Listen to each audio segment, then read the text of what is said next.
It's a special privilege to be here at the CADR conference. And can I just start by congratulating CADR on all the excellent and important work you are doing with older people on issues of aging, and not just what you're doing, but the way in which you are doing it. I think you really are an exemplar for that phrase, which is used a lot, co-production, but you really know what it is and you really demonstrate that. So a huge thank you from me and the team for all that you are doing.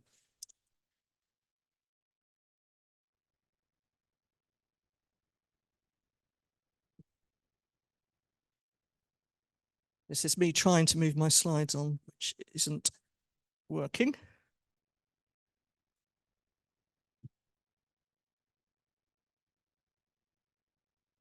Oh, we're having problems today, you That's the one to do it. It is. That's a good point, actually. Resilience is the ability to adapt to challenging and difficult situations. So this is the audience participation bit where you score me on my ability to cope with this challenging situation. Yeah. No, it's calm. It's all calm up here. I'm going to, while the tech is loaded, I'm going to say a little bit about what I'm going to cover today. There we go. And we're good to go now, I think. There, that's lovely. Yeah, right. Okay. I'll dare to go back and forward again. There. Thank you very much. So what I'm going to do, I'm going to talk a little bit about the 4 priorities that I have as the Older People's Commissioner for Wales, but particularly look at the key elements of those that are linked to well-being and resilience. I'm going to reflect a little on where we are now and where older people are now. And in doing so, I just want to really mention, first up and importantly, that we are still dealing with the impact of the pandemic.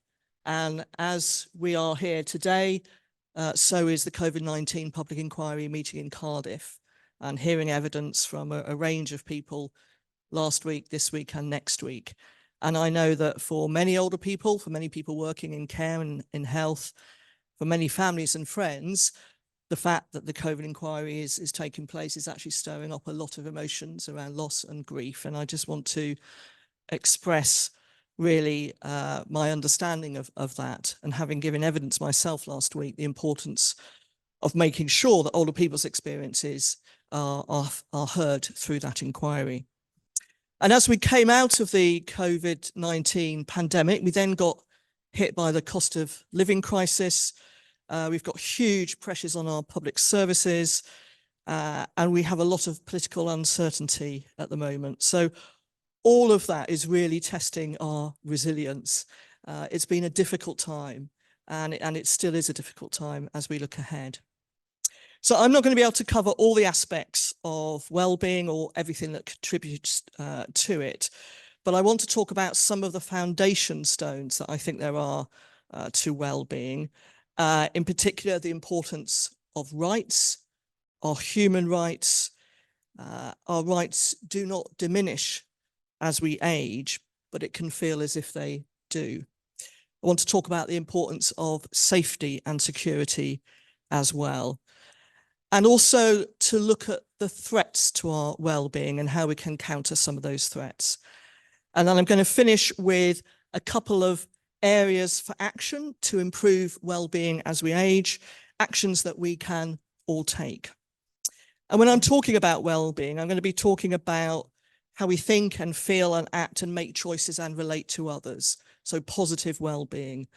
And you've heard me already mention resilience, but how we adapt to difficult and challenging times. Age UK have done an excellent piece of work drawing up an index of well-being in later life. And they highlight 3 key issues. First of all, the importance of maintaining meaningful engagement with the world around you, and in particular, positive social interactions. The importance of physical activity. And one of the most important things that came out actually from their index of well-being was the importance of creative and cultural participation. And I know some of the speakers later will be touching on those things, but those things about meaningful engagement, physical activity, cultural and creative participation are really crucial to maintaining and developing our well-being as we age. So these are the 4 priorities that me and my team have been working on over the last few years, and I'm going to touch on these and relate them to well-being and resilience. So protecting and promoting older people's rights, that's at the heart of my role. If I had to sum up my role in a nutshell, it's about protecting and promoting the rights of older people. Stopping the abuse of older people, and by abuse I mean every form of abuse, from domestic violence to sexual violence to financial abuse. Ending ageism and age discrimination. I'm going to talk quite a bit about that in relation to ageism and age discrimination being a threat to our well-being as we age. And finally, how we can enable everyone to age well. So protecting and promoting older people's rights. I want to actually start by reflecting the diversity of the population. And I'm going to start by thinking particularly about people who are living in care homes. And the reason for this is that sometimes when we are in more vulnerable situations, where maybe we are not in our own home anymore, it can be very difficult to make sure that your rights are protected and upheld, and that they form the basis of being able to enjoy your life and to have well-being in your life. And that's why one of the key pieces of work we've done is to produce a guide to your rights if you're living in a care home or thinking of living in a care home. And this has been sent out to every care home in Wales. And the aim of this is really to make sure that not only do older people and their families know about rights, but people working in care homes. Because if you haven't got those fundamental rights, right to life, right to private and family life, it's very difficult to even get to that place of experiencing well-being. So rights must always be at the heart of our approach. And we need to particularly think about areas where we may feel those rights are difficult in terms of being upheld. And the second issue I want to talk about is about digital exclusion. And we know, don't we, during the pandemic, just how much of our world went online. And for some older people who for the first time got online, that actually opened new worlds. It enabled them to stay connected, to be in touch with people hundreds or thousands of miles away. It was a hugely valuable way of feeling connected to family and friends. But for those who were not online, it made the isolation even worse. It made getting information about what was safe to do and what was happening incredibly difficult. And of course, the world changed rapidly. Suddenly you had to make online appointments for things. You couldn't go to places and have a conversation. And because of the isolation and exclusion this was causing, I issued guidance to health boards and local authorities to ask them to request them to do 2 things. One was to help people get online and stay online, but the other was to make sure that they were not disadvantaged people who are not online.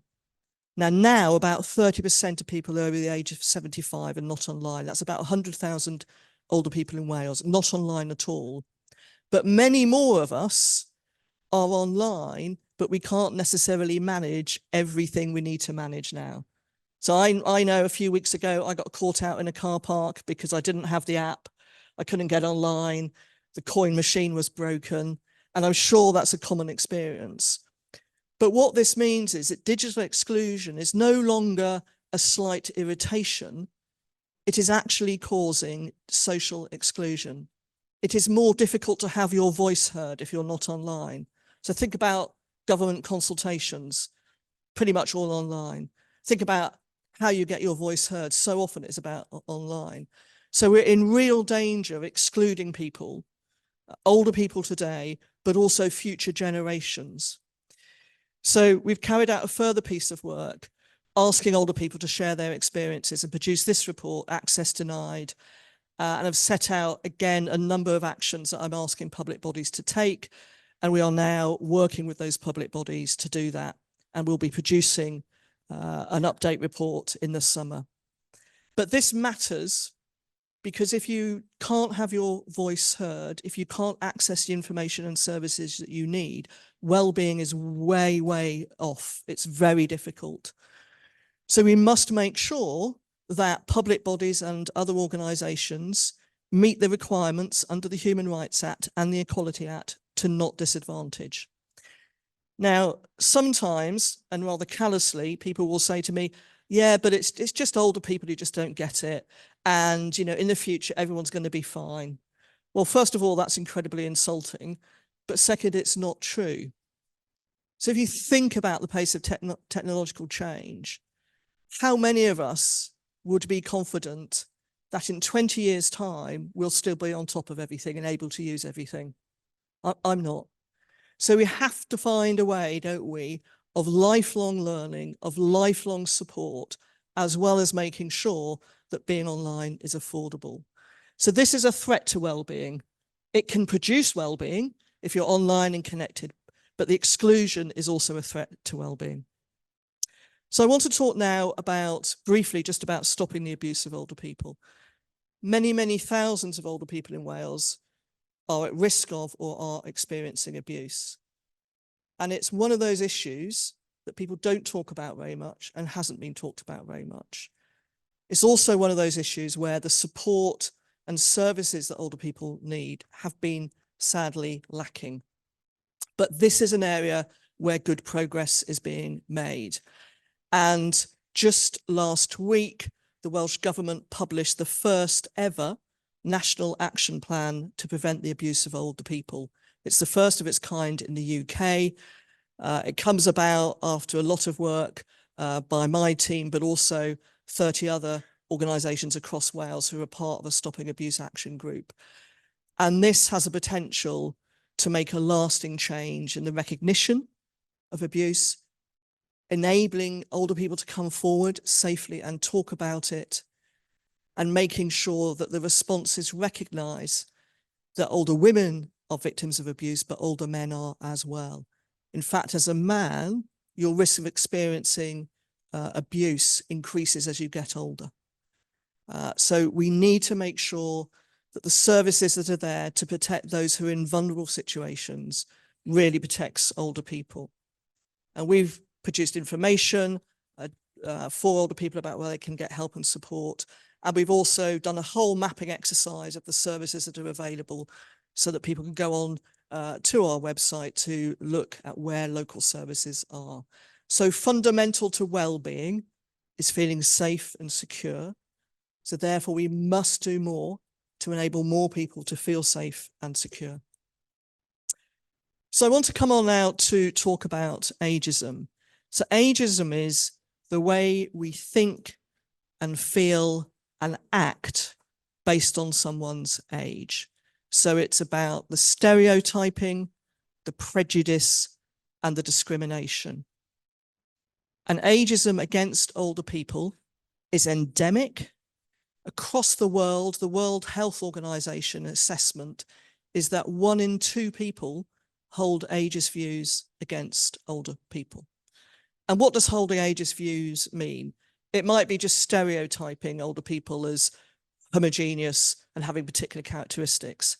It might be saying older people are a burden. The problem with our health service is because of older people. It's because we're living longer. It might be saying older people can't work because you lose your skills. You can't teach an old dog new tricks. It is incredibly pervasive. It is incredibly damaging, and increasing evidence shows, for example, the links between ageism and abuse, the way in which ageism restricts your access to mental health services as you get older, and the very real consequences of policy and decisions not making sure that they're eradicating ageism. And this road sign's an example of imagery. So you've seen this road sign, haven't you? It's in a number of places. It's actually a triangle, the road sign, and a triangle is a warning sign. So this is saying warning older people around here, but also portraying it in a really burdensome, stereotypical way. And why do we have that road sign anyway? So I'm going to come back to that in a moment. So one of the things I think we need to do, and one of the things we can do together, and each of us can do this, is tackle ageism. And we've done some work. We have some information about how to take action against ageism. We've been running training. We're developing an online training as well about how you can take action against ageism. But the first thing is about understanding it and recognizing it. The way in which it others older people. The way in which it almost sets out growing older as a negative thing. And we have to remember that living longer is a very positive thing. But it doesn't just mean that if you're an older person today, you're discriminated against. It means you're telling younger people that older age is something to be feared. You put limits on younger people's view of their older age as well. So we need to do much more to make sure that we are all valued as we age and that we are not seen in stereotypical ways. And one of the pieces of work we've done is about how to avoid ageism in communications. And I would really encourage you to get hold of this. You can download it or you can ask for paper copies. And we're using this with public bodies, Welsh Government and others, just to help them understand the way in which to avoid ageism in communications. So don't talk about the elderly or they. I mean, for goodness sake, we should be beyond that now. Let's talk much more about us. It's us as we age. It's us older people. So we can do some really positive things by starting to change the language. And the language is important because it frames the way in which people think about the world. So if we can change the language about ageism, we can start to have an impact on older people's well-being. Because the thing about ageism is you internalize it. Because the world around you is telling you it's bad to grow older, think of every birthday card you get over the age of 40, yeah? It's always some sort of silly quip about, you know, losing your looks or using your abilities or whatever. But if we can change the narrative, we can start reframing people's views about ageism, and we can start to give much more hope and optimism. And it is gendered as well. So as women, we would probably experience more ageism. And sometimes that's about feeling invisible. So I don't know if any of you kind of think this, but there is this sense that as you grow older as a woman, you can start to become invisible. Now, I heard an older woman talk about this, and this is a great example of resilience, because she said, do you know, as I've got older, I'm just invisible. And I was thinking, oh, that's really bad. And she said, no, I've turned it into my superpower. It's like the Harry Potter cloak of invisibility that I put on me. And I can go and do things and people don't realize what I'm doing or don't expect me to act in certain ways. So I thought that was a wonderful example of turning something on its head and really challenging. So I want to come back to that road sign. Why have we got a road sign that is so ageist? So there's been a number of competitions over the last few years to redesign it. And I'm going to share some of these with you. And those of you online, you might want to kind of vote for which one you think is the best one. So here's some different examples of what the road sign could look like. So you've got the Beatles there. You've got Eric and Ernie. You've got people dancing. You've got the glitter ball. You've got danger, older people behaving badly for next 2 miles. So why is it that these signs that become so much part of the sort of street furniture, but actually just give off this very negative impression? So do we need different road signs, or maybe we just don't need any? Because the shocking news is older people are everywhere, but not just where these signs are. So actually, is it that we need just to go, do you know, this is not the point now. I'm still, one of the things I would still love to do is run a campaign to get rid of the road sign. And I stepped down from my role in August, and I'm thinking about going rogue in the last few weeks and maybe starting to remove a few without people realizing. But so important to challenge ageism because it is limiting. It is limiting for older people now, but it's also discriminating against our future selves. And it's very difficult to maintain well-being if ageism is there. There's some fantastic work going on by a charity called the Centre for Aging Better, who's running a big campaign called Age Without Limits. And there is also a global campaign to combat ageism. So if you're interested, do have a chat to me. There's lots more information available. So finally, the fourth priority is about enabling everyone to age well. And a couple of things I want to say to this. One of the things I've been very keen to promote is the development of age-friendly communities. So age-friendly communities mean that where we live, we can get out and about and do the things that matter to us. We feel valued, we feel connected, we can age well. It provides the right context for well-being. And the World Health Organization's assessment of what the best places are say you need these 8 domains in place. So it's not just about community support and health services.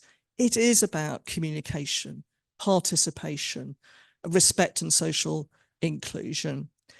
And the good news is that Welsh Government is really supportive of this work. It's providing funding to every local authority to have a key person working on this and encouraging local authorities working directly with older people and their partners to become members of the World Health Organization global network of age-friendly cities and communities. And there's fantastic work going on in Gwynedd. And at the moment, this map shows you kind of where we are. So there are now 4 in blue, 4 members of that global network. There are 6 applications on their way, 10 in the pre-application stage, and a couple where there are sort of preliminary activities. But already, 1/4 of the population of Wales are now living in areas where there is commitment to developing as age-friendly communities. And when this map is entirely covered and people are members of that network, it gives a fantastic basis for looking at how we can promote well-being, the sorts of activities, being able to get out and about safely, places to go, people to meet, ways to stay connected. And I would just commend all the work that older people's groups and local authorities and voluntary sector partners are doing on this. In a difficult and challenging world, this has an opportunity to make a real difference. So I want to end with 2 things, if I may, and you'll see I've said end, so the person at the back who's waving a thing knows I am coming to the end of my talk. And there's a couple of things. One, which comes back to the issue of connection, ageism, and identity. And it's about names, it's about who we are, it's about how our identity changes through life and how important it is for our well-being that we are seen as ourselves. And there's a lovely poem by one of my favorite poets, Wendy Cope. And it's a poem about her grandmother and it's called Names. And I just wanted to read this out to you. She was Eliza for a few weeks when she was a baby, Eliza Lily. Soon it changed to Lil. Later, she was Miss Steward in the baker's shop, and then my love, my darling mother. Widowed at 30, she went back to work as Mrs. Hand. Her daughter grew up, married, and gave birth. Now she was Nana. Everybody calls me Nana, she would say to visitors. And so they did. Friends, tradesmen, the doctor. In the geriatric ward, they used the patient's Christian names. Lil, we said, or Nana. But it wasn't in her file. And for those last bewildered weeks, she was Eliza once again. That poem always resonates with me because it's such a fundamental thing, isn't it? So important just to understand someone's journey, just to make sure that people call us by the right name as we want to be called by. And when we are, it makes us feel seen and valued. And when we're not, particularly if we're living with dementia, it can make the difference between feeling connected and seen and not. But I wanted to end just on a positive note as well. So because this is about well-being and resilience, I obviously Googled tips to improve your resilience. And I'm going to leave you with these 6 things, which rather brilliantly, I think, work in terms of what we want to do together, working with older people. So the 6 things are: get connected, have positive relationships, make every day have meaning, learn from the past, stay hopeful, take care of yourself, and take action. And I think that's a really good set of things for us all to do, not just in our own lives, but in our work with older people and our work for older people. And if we do that, I think together we can work for a Wales where older people are valued, rights are upheld, and no one is left behind. Thank you. Diolch yn fawr.